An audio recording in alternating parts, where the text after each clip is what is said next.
Hello everyone, welcome back to the Management Information session. Today we will continue our discussion with the topic the e-business technology. Let us recall what we had discussed in the previous session. In the previous session we had a quite lengthier discussion with respect to the topics like what is business, the definition of business, what do you mean by e-commerce, the difference between the e-commerce and the e-business, and directly we have gone through the concepts of e-business, the origin of e-business, the various components that constitutes the e-business, that is electronic business, the areas of e-business, marketing participants of e-business, means who are all involved in the e-business, and we had also discussed about the functions of the electronic business and electronic value creation. So when we use up e-business, what are the value that we would be able to generate with that? These are the things we had discussed in the previous session. Let us continue our discussion for today. So as we know, e-business refers to use of digital technology and internet.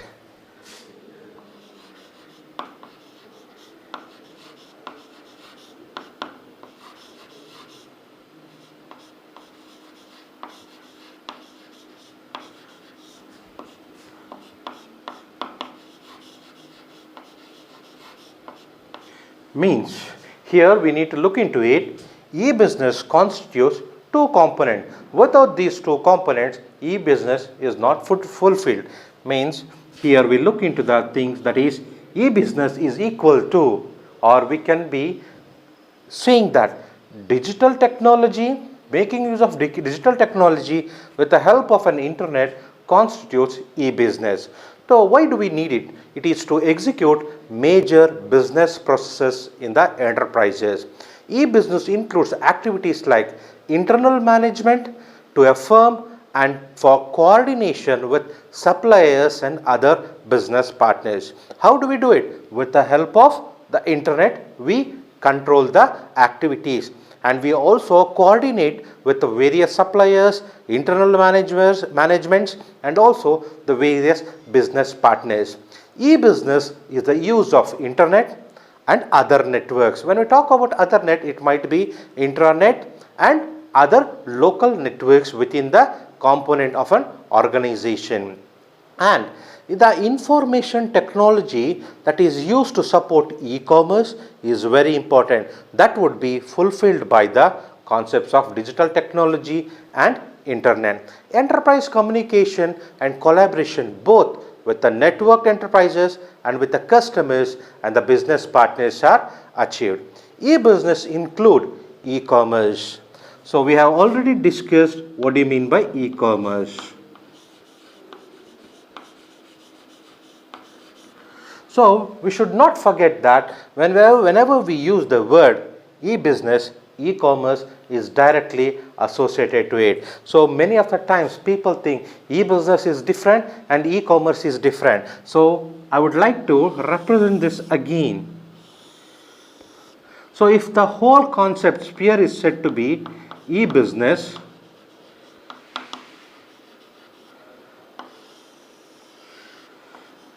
and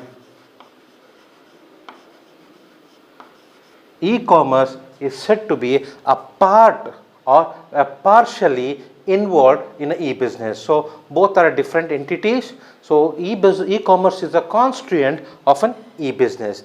Next, which involves what does e-commerce involves?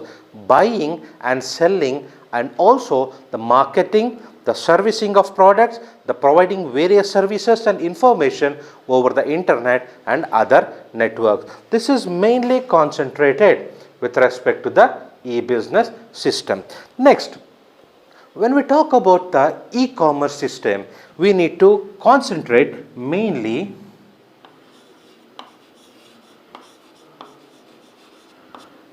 and many of the time we should not get confused when we talk about e-business or e-commerce. It is not only buying and selling, it is also providing services, providing information, sharing of knowledge is also a part of a e-business or a e-commerce system.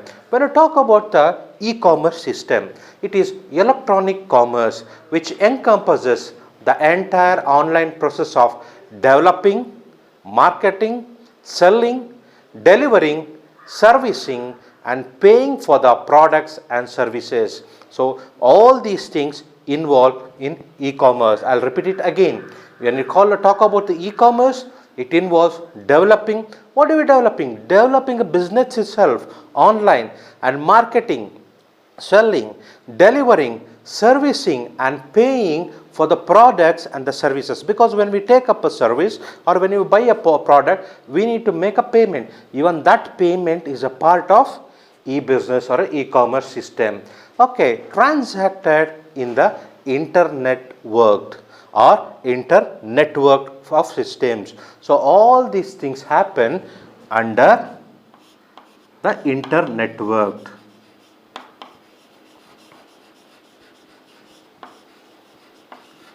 See, what does inter-networked means? All the things are connected with one another as a net or between one another. So there is a continuous connection between all these things. When we have all the things or all the business, all the other businesses, all the supporting service rendering organization or all the enterprises, only then we will be successfully able to carry out all the services that we have mentioned. And this is a global marketplace for customers. See, why do we call it as global market? We know internet is not limited to a particular region or a place or a state. It's a globally accessible thing. When we say internet, it's a global criteria. In the same way, this is a global marketplace. I would like to highlight this here.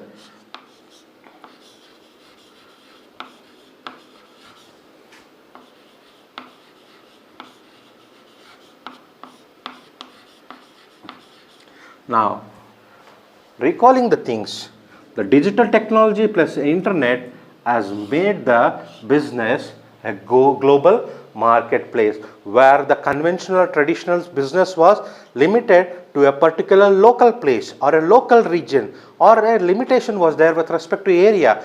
Now using these concepts of business, e-business technology, the whole business can be taken into a one step higher, that is global thing. Now electronic commerce is more than just buying and selling. We don't just limit, when you talk about e-commerce, just buying and selling the products over the online. It is a process. Means, look at this, when you call up a process, it involves set of or a sequence of activities. So this is a process.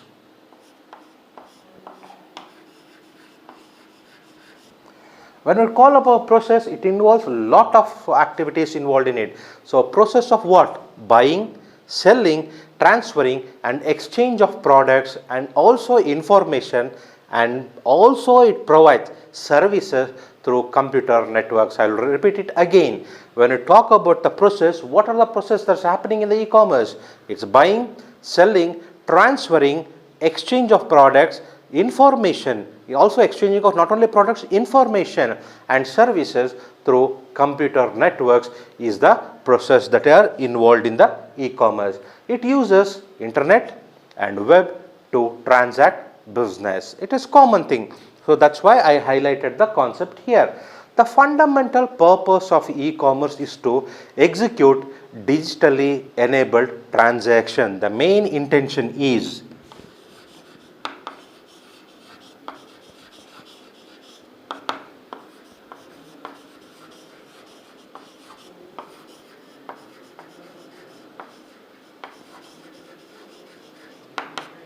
so whatever we talk here, so we wanted that this internet, business, buying, selling and all these things. The main intention, what is the main intention? The main intention is only to make everything digitally enabled. So all the transaction of buying, selling, everything to be made digital. That was the main intention of having the e-commerce system. And also when you talk about e-commerce, it allows the business virtually and also of any size that is located anywhere in the planet to conduct business with anyone, anywhere. This is the key interesting part. Means here you can set up a business virtually, though you might be at a home, though you don't have a shop, though you don't have the option of personally or visually seeing the customers, still you can set up a business with anyone anywhere in the world.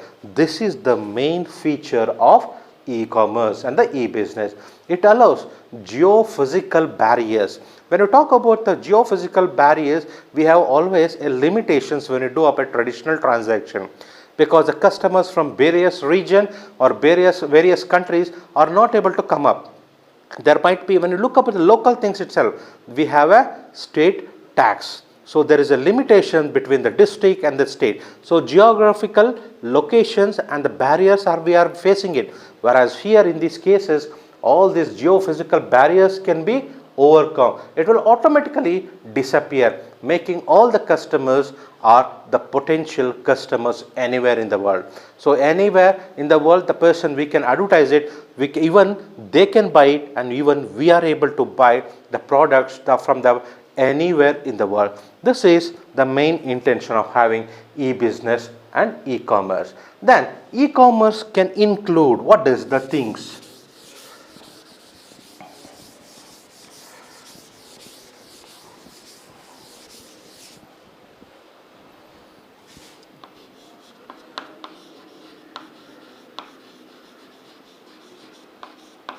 What does e-commerce can include in it? We'll see it. E-commerce can include the interactive marketing, because it's an online. One-to-one we can interact with the product directly, and ordering can be done, payment can be done, and customer support can be achieved or processed at the e-commerce sites on the World Wide Web. This is the important thing. Whereas when you go to a shop personally, if a shop is not available, you need to come back. Or if a shopkeeper is very busy with other persons, you need to wait to gain his attention, or you need to wait for him until he becomes free, ending up the first customer, and so that he can attend your services. So you need to wait, but here it is not like that. As you log in, you will be able to interact with that directly. You can place the order, you can make the payments here itself. Whereas in a physically, you need to have a lot of transaction. Personally, you need to give up, you need to take up a change, lot more things happen. Either online payments, again you need to go, or you need to swipe your cards, almost all the things you need to do up. Whereas here, it's so easy. Select, go interactive way, search for the products, inquire it, make a payment, and get your product done. So only one lag is sometimes it takes a delay with respect to the product reaching, because you might be buying a product from elsewhere in the world. The reaching of product from that or manufacturer to your place might require a bit of time. That is the only limitation. But now you have very good fast service providers where they provide you the service or deliver the products at very fast time. And also extranet access of inventory database by customers and suppliers is achieved. That is also a part that can be included. So intranet access of customers relationship management system by sales and customer services representatives are there. What is this intranet access of customer relationship? So how frequently the customers are visiting, what kind of customers are visiting, or if the customer is searching for particular product, what might be the next type of product that he would be liking, or what kind of products he might be always willing to view it or purchase it. These kind of assessment can also be done by customer relationship officers. And customer collaboration in product development via internet, new groups, and via emails can exchange the information. What is customer collaboration? Means here you can involve the customers into yourself, whereas in a physical things it is very difficult to call the customer and provide the suggestions, because customer need to come to your point, or he might be not available because of time and lot of other parameters. Whereas here you can enquire the customers, what are the changes you expect, what are the different things that needs to be incorporated in order to enhance the business, or what is that changes the customer is looking forward. All these things can be taken up as a feedback and it can be processed for the further activities. Next, why e-commerce is very different from others.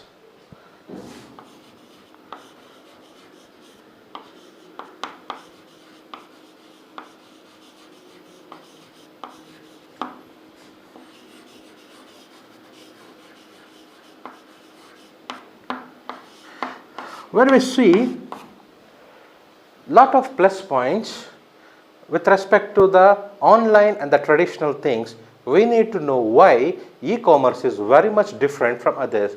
So there are few points that makes e-commerce totally different from the conventional or the traditional kind of business. First one is ubiquity.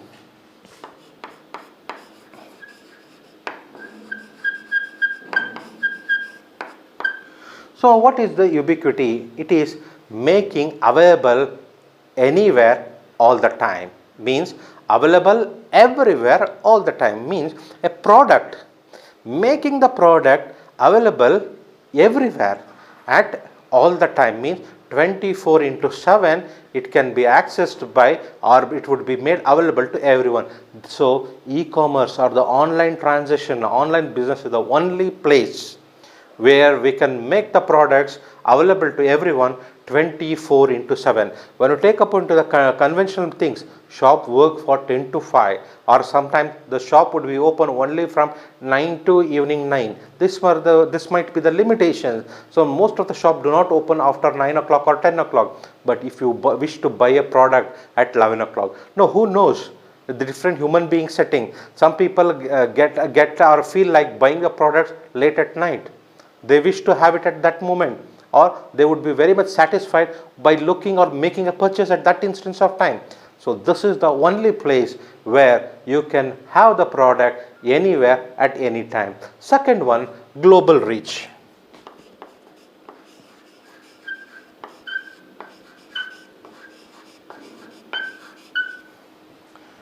When I talk about global reach, it is a potential of a market size of e-commerce is roughly equal to the size of the world online population. Means, you know the online population of the world. So it's a vast. So everyone, if the population of the people is distributed or scattered anywhere in the world, so anywhere the person, whoever it might be in the world, can access the product wherever he is. Globally means global reaching of products is been achieved. Whoever the person might be, wherever he might be, he can access or have the product from anywhere from the globe. So this is the only one point, important point, where the conventional or a traditional business can be overcome with a major extent. So this limitation is a greater with respect to a traditional business. So that kind of thing is mainly overcome here. Second one, a third one is the universal cost.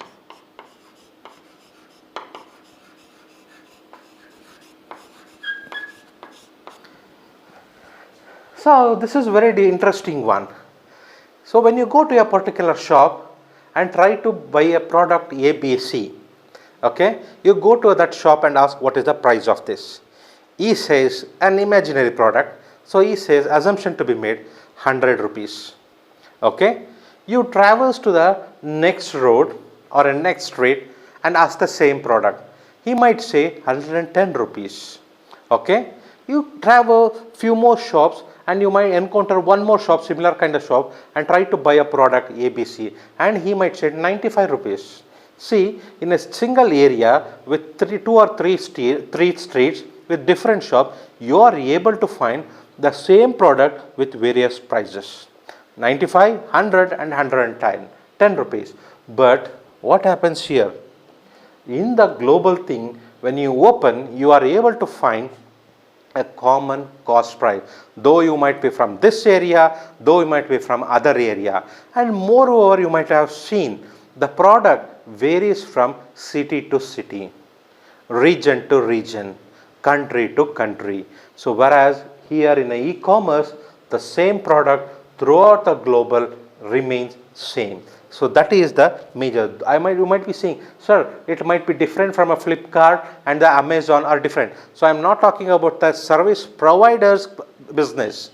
I'm mainly concentrating on the product on a particular entity. See, if I look up I wanted to buy a pen, a XYZ pen at the Flipkart. If I'll browse it from Mysore, if it says 100 rupees, even it would be same even from Bangalore. So this is the intention I'm mainly talking about. So this is the one parameter that makes it different. The third one is the fourth one, richness.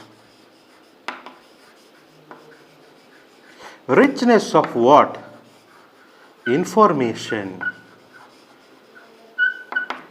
You get a complete information of the product. Most of the time when you are buying online, what you do? You browse it. You do a thorough research on the product, and moreover, you take up reviews and feedbacks of the product. This is very interesting. Looking at the reviews, most of them will be able to assess whether I should buy this product or not. This is the importance of providing the information, very rich kind of set of information about the product, which makes it possible to deliver a complete message with respect to text, audio and video simultaneously. Most of the time they provide you the text, audio and video information in the reviews and also advertisements. So this is the richness of information where you find it. Then interactivity.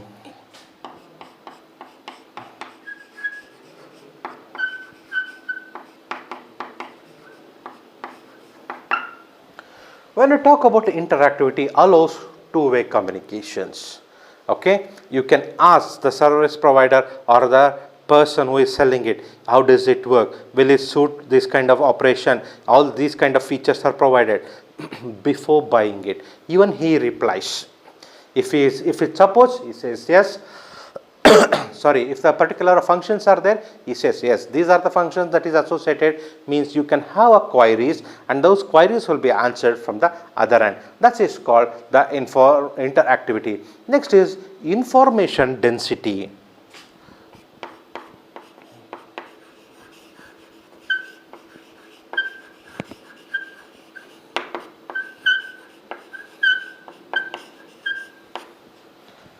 When we talk about information density, total amount and quality of information will be thoroughly, densely given. So what is the total amount of the product will be given. What is the total amount of information of completely about the product will also be given here. It is almost like the richness of information, means here you will be able to find the feedbacks. Here you will be able to find the complete warranty of the system. What is this information density? Even they say most of the time they guarantee about the product. So they give up a complete information of the products. Next one, finally, personalization or customization.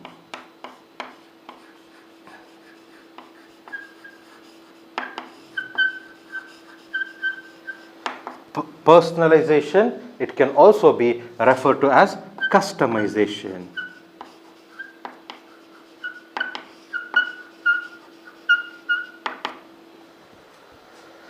It is the messages to a person's name, interest and the past purchases. Means here what happens, even the organization would send you the personal messages to individual. Suppose most of the time you might have seen, you might be given information from the online purchased vendors saying that we have the similar kind of products. Are you interested? Yes, they send you this kind of messages based on your previous purchases. They have your history over there. What kind of products you have been looking into it. If a new product of similar kind has been launched, they provide you information. I'll give you one more typical examples. So in online like a Flipkart or Amazon or any other portals, if you have browsed about the laptops or mobile phones and you have added few things into your cart and you have not purchased, means you have looked into it. They keep on sending you particular messages. You were interested in such products, so we have more items added into the list. Have a look of it. So if it might be very much interesting to you, or it might be very much product that you are looking for it. If you are interested, go ahead with the purchase. How do they do that? They look into your personalization, or even you can customize the look. Like you've been selecting only particular things, and only those filters can be used. The product, a processor of so thing, RAM of so thing. You might filter, use the filters to display the messages and customize your favorite views. So these are the things that makes the e-commerce very much different from others. Next, now you have seen the online things, and you know very much what happens in the traditional things. We need to compare it how traditional or conventional things are totally different from the online market. So let us look into the differentiation. So we would make a comparison between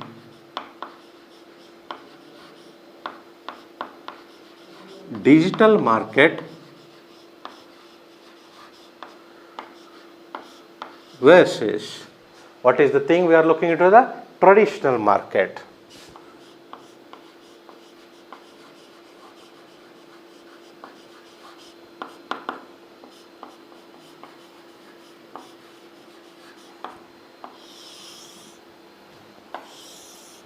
Let us have the comparison. So in what are the aspects? So when we take up two things, we will have 4 to 5 aspects of difference. So here I'll mark it as digital,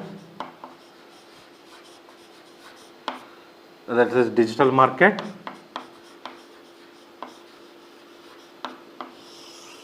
Here I have traditional market.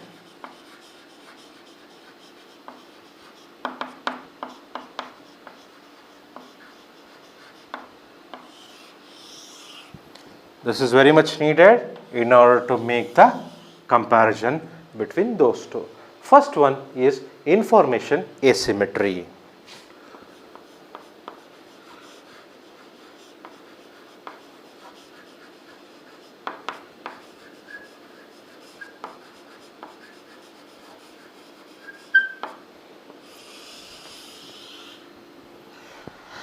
What is this information asymmetry? We have seen how e-commerce is different. That same kind of information, symmetric kind of information.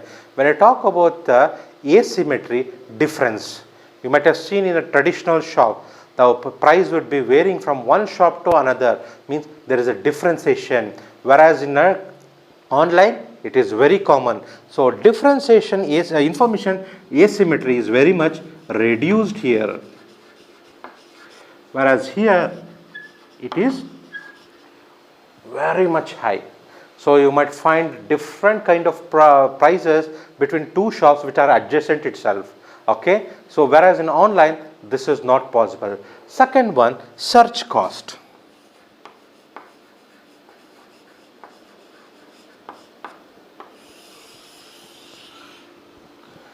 When you talk about search cost, because online, there is no matter of cost itself. At the whatever the cost you might be involved with respect to online is a maximum a usage of online gadget with the internet. That's it. So here it is low. When you talk about the traditional, you need to go to that spot, travel there, roam there, and find out the different shop. Then you need to find the particular product in that shop. So here the search cost is very high. Next, transaction cost.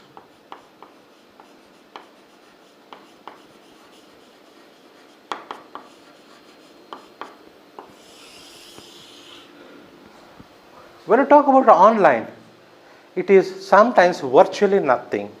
So when you just wanted to look at the products, whereas if you go to the traditional thing, it is very difficult to say just I have come to see the material, not to buy.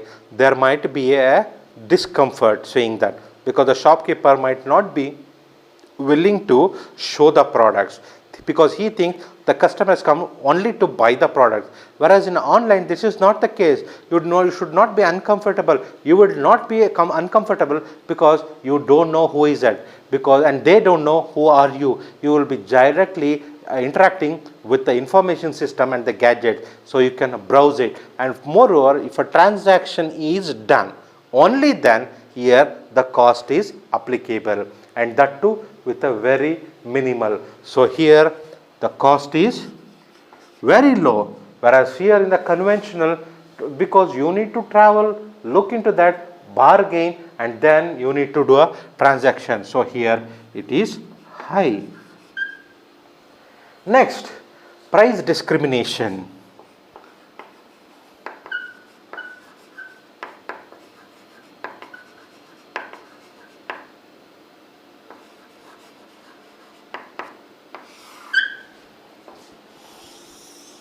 As I said, here in the online, the discrimination of price is very much low, or we can say negligible or zero itself, because if you will be able to compare the same product at different websites also, so they keep up a common price. So here it would be very low, and here the prices would be very much discriminated with respect to shop or vendors.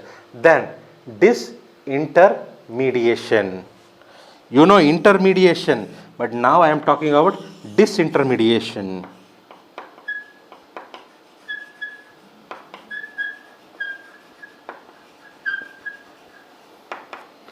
You know, mediation or medium is in between, okay, coming between the product, customer and the seller. So disintermediation means no one in the middle. Here it's more.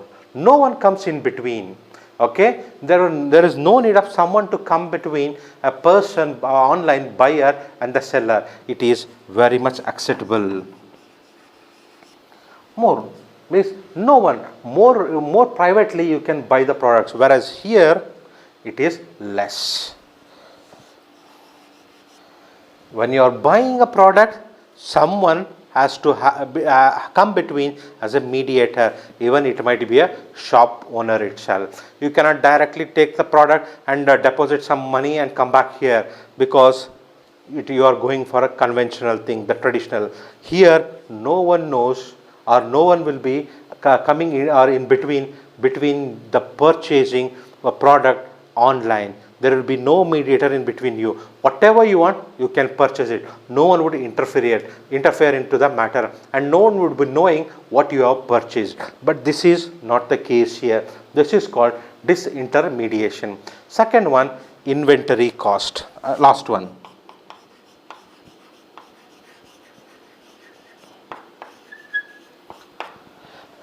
Inventory, initial investment, okay, means if you want to set up an online business, it is very low. Maximum, what is that? You need to have a portal for that, and a web application develop, website develop, means here it is very low. Nowadays there are a lot of web application developers where they can construct and host a website for you in just 3,000 or 4,000 rupees. You can have your own website, even they host it for you. Whatever data you want, that would be displayed over there. Whereas in a traditional things, you need to buy a land, construct a shop, or if there is a ready shop, you need to make an investment of it, purchase the shop or take it for a rental, set up a shop kind of thing with all the amenities and all the furnitures, everything, then make a decorative of the thing. You need to have the person, salesmen, everyone, then all the electrical gadgets, security gadgets, everything needs to then procure the product, keep it, display it, then if a customer wants, then he will purchase it. There is a lot of investment involved here itself before a person sells it, or you don't know whether that would be sold or not, but still you need to make an investment in the conventional. So it is very high here. So these are the differences with respect to the digital marketing and the conventional traditional marketing. So in all these aspects, it is very much clear digital marketing upholds a very good way with respect to the traditional market.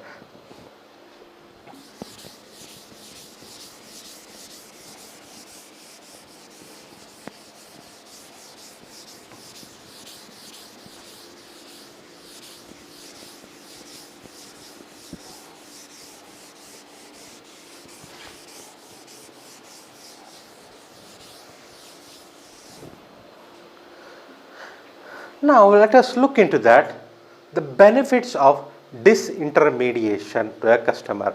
So you might be new to this word, disintermediation.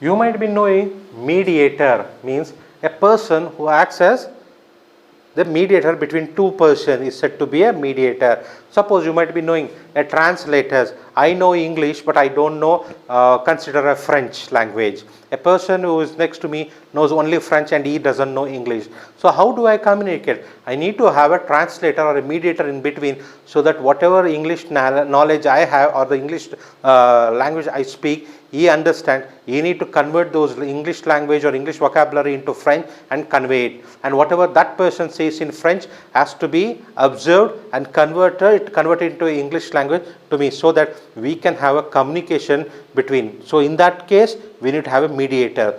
Now if we don't have the mediator, so what are the benefits that we are looking into it? So when you talk about a conventional or a traditional approach, there is always a mediator. A person or a manufacturer manufactures the things, and the retail person will not directly get it from him.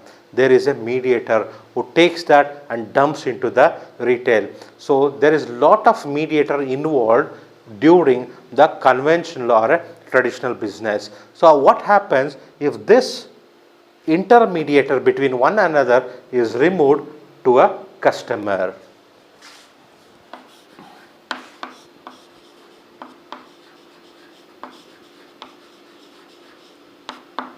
Let us look into it practically. Now you have a manufacturer.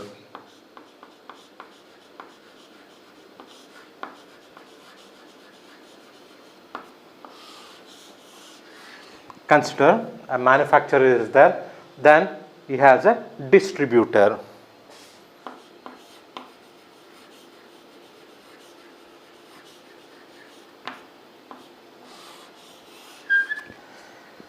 These distributors act as a mediators. Okay, how do they act as a mediators? They take the products from the manufacturers,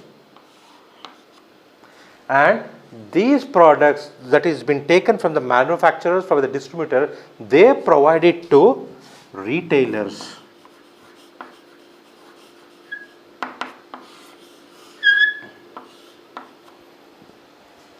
Okay, then a customer buys the product from the retailer.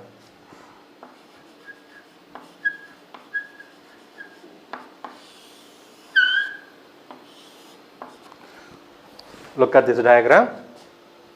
Manufacturer manufactures the products. His intention is to manufacture so that his products reaches the customer. Okay, he wants all the product that has been manufactured here, it should be reaching the customer and make some profit. True. But what happens? This customer wanted to buy the product what has been manufactured by manufacturer and have the benefit. But the main contact need to be from a manufacturer to a customer, but you find two entities here. Those are called mediators. So look at this, distributor and the retailer. There is no direct contact between the manufacturer and the customer. Now let us take an example. Okay, let us take an example of a pen. The customer wants to buy a particular model of pen, which would be around 30 rupees in this case. Okay, let us write down here. Here in this case, it's 30 rupees. Customer is getting in this scenario for 30 rupees. When you say customer is paying 30 rupees, okay, the retailer, what would be the price of a retailer? Because he has to make some profit and the remaining has to be given here. So what would be the original price of a manufacturer then? Now here look at this, the manufacturer might have manufactured the product for just 10 rupees. Okay, what does the distributor do? Distributor adds plus 10 to it. Okay, some amount. And what does a retailer do? The retailer adds some amount to it. I don't say exactly 10, I'll add 5 here. So that we can subsidize the amount here. So what happens here? The cost of the pen price is 10. When it comes here, it would be 20. Okay? By the time it reaches this place, it would be 25. What happens? The customer has to buy the pen for 25 rupees now. See how much extra amount a customer is paying now. The original price that manufacturer was intended to sell the pen at 10 rupees. If a pen is sold at 10 rupees, he was making sufficient amount of profit and he was satisfied. But only with the introduction of the two mediators, that is the distributor and the retailer, the cost of pen has raised to 25 rupees. Now let us eliminate one of the intermediator, manufacturer.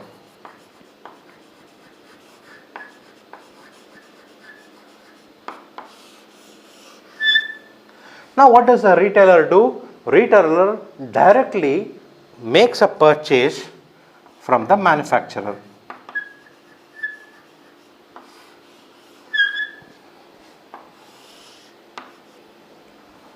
Now retailer is about to sell the products to customer.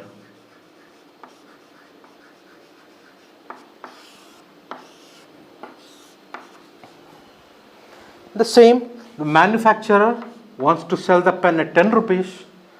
The common notion, the retailer will add 5 rupees extra to it. Okay. Now what would be the price of the pen now? The customer would be able to get the pen for rupees 15. See, just by eliminating one of the intermediator in between, we are able to reduce the cost of the pen by 10 rupees. Now, let us eliminate that mediator also. We have manufacturer,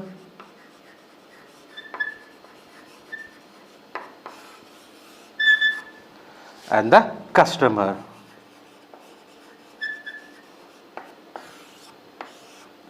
Now there is a direct process happening between the manufacturer and the customer.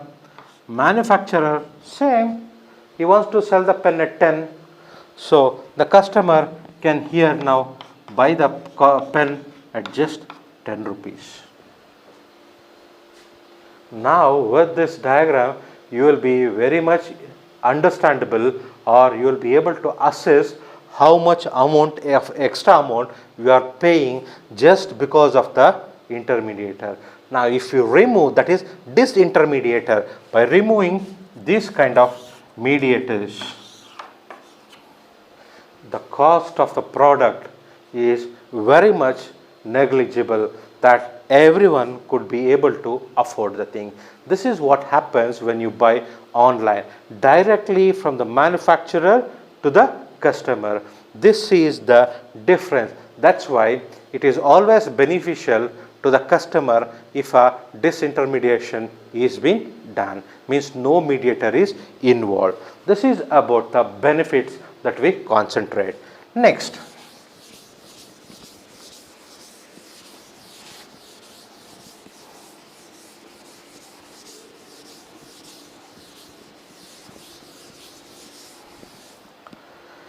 Next we will see the different categories. When you talk about the categories of commerce or e-commerce, there are a wide variety of categories. So we will go through it one by one.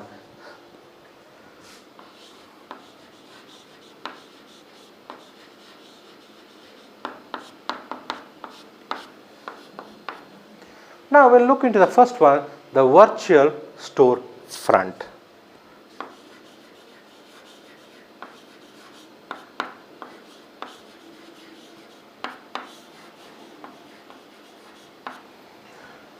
When you talk about virtual storefront, that is, the description goes like this: selling the products directly, virtually. Means though I am a manufacturer, I don't have a shop, I would like to sell my product directly to the customer.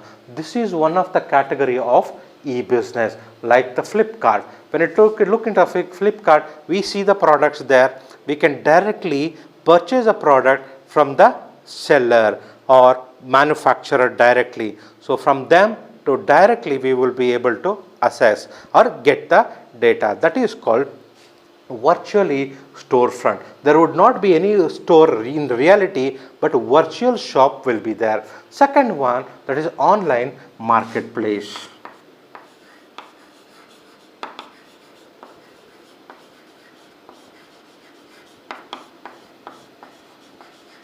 Here the example can be considered as Flipkart. Online marketplace, it is online auctions. Many of the time you can have the bidding, everything done online itself. Now even you can see the BBMP of Bangalore is selling the land through auctions online. The people from various parts of the world are involved in those auctions. So the prices of the lands are shooting like anything. The land which was about to sell in lakhs, now it's going with crores together of price. So this is the importance of online marketing. The example like eBay.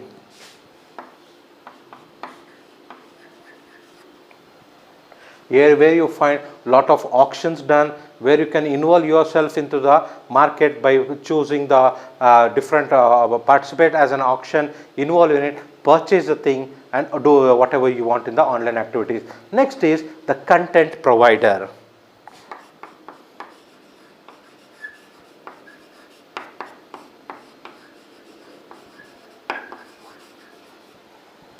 When we talk about a content provider, it is selling in an advertising space. Means they provide you a platform for advertising. So whatever you wanted to advertise here, you can want to post it as an advertisement, you can contact that place where your product's advertisement is being displayed as a content over there. They provide whatever data you wish to showcase to others is put together, like games.com.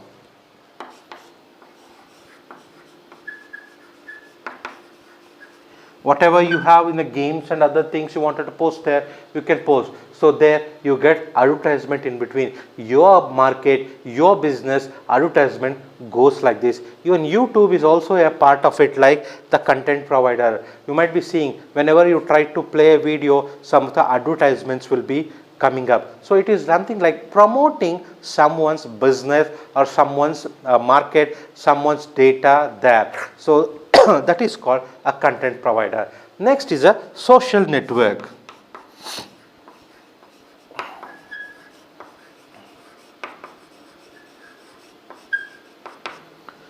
When we talk about the social network, is online meeting place. I don't want to tell much on it because you people are very much familiar than me with respect to social network. But I would like to include one, like LinkedIn.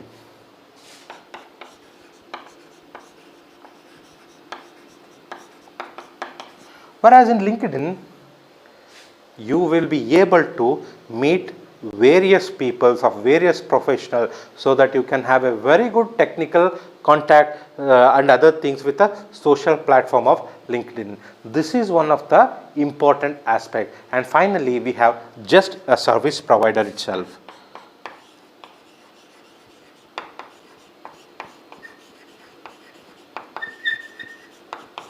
When we talk about the service provider, it mainly provides services. The whatever kinds of services you wish, it provides. Example, Google Maps. Suppose you want to have the services of the various routes, how are the roads, where is the which is the shortest path from here to here. This is one kind of service you expect. So Google Maps provides it. So we can categorize the different kinds of e-business in this way. The first one is a virtual storefront, second one online marketplace, third one the content provider, fourth one social network, and fifth one as a service providers. So these are the contents I had wished to share in this session.